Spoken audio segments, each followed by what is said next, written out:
The next one that we need to talk about is the labor laws for ESL schools.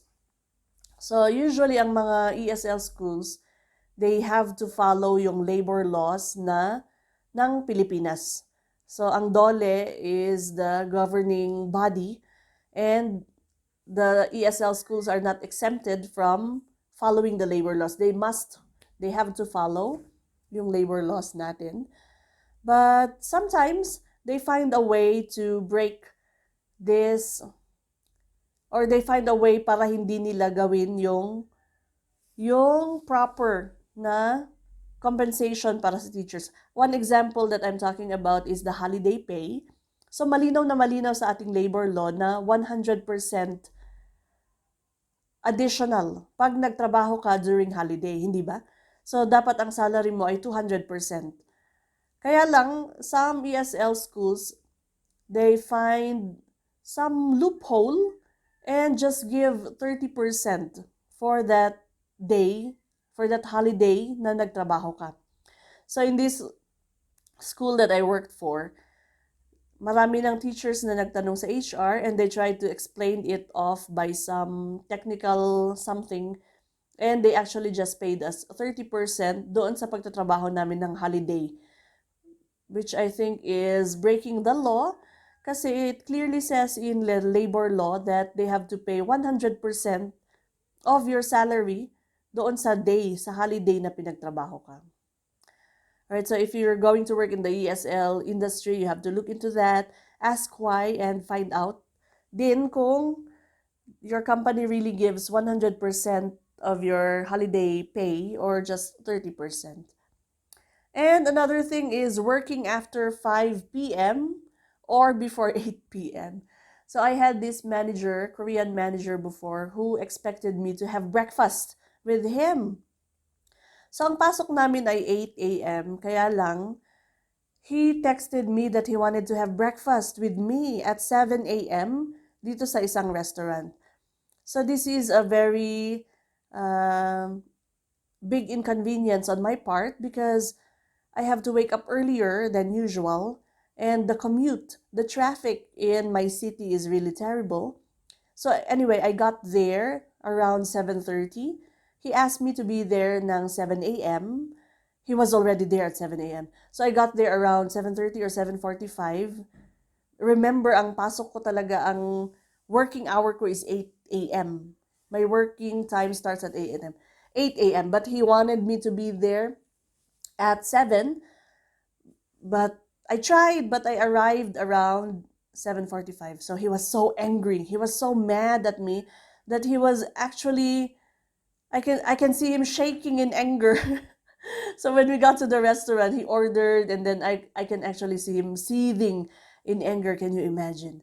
So I apologized, of course, and told him that there's traffic, and I couldn't tell him right away or straight or direct to his face na ang pasok ko ay 8 o'clock, sir. I think he wouldn't understand because for the Koreans, when the boss calls you, you have to go at that time that they expect you to be there. So this is one example of working beyond your working hour.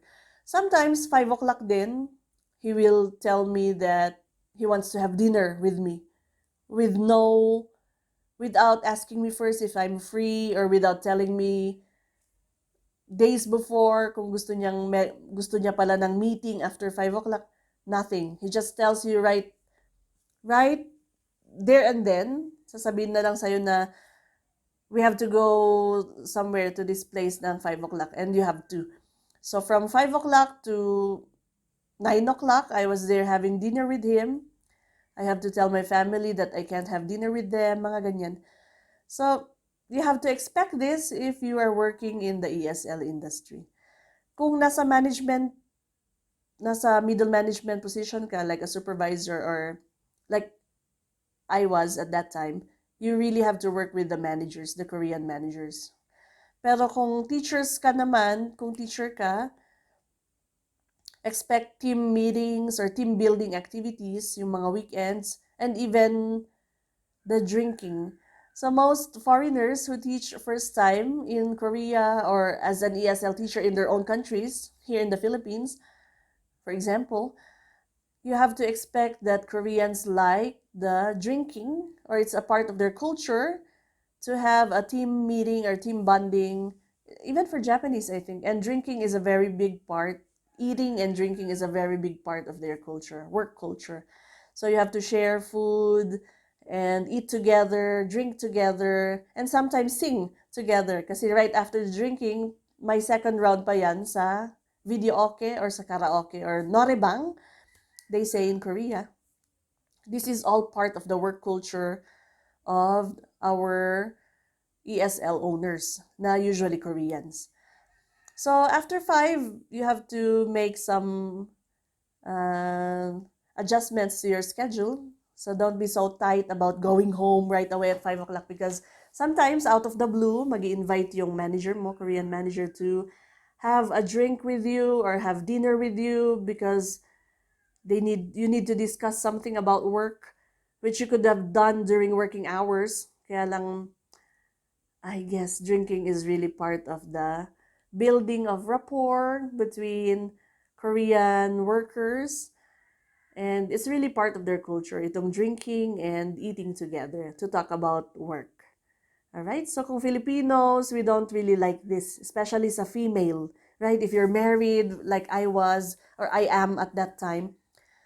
So if you're a married woman and your husband is waiting at home, if you have a young baby, forget about coming home early because once your Korean manager requires you to come with them or to invites you to have dinner with them or drink with them after work, you are expected. Okay, you can say no, but as I've said before, it might reflect negatively on your performance later on.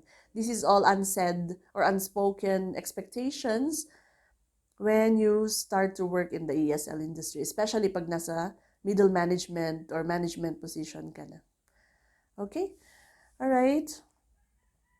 They will text you and call you even at night. So when I was in the supervisory position in the ESL industry, they will call you even at 12 midnight just to ask something about work.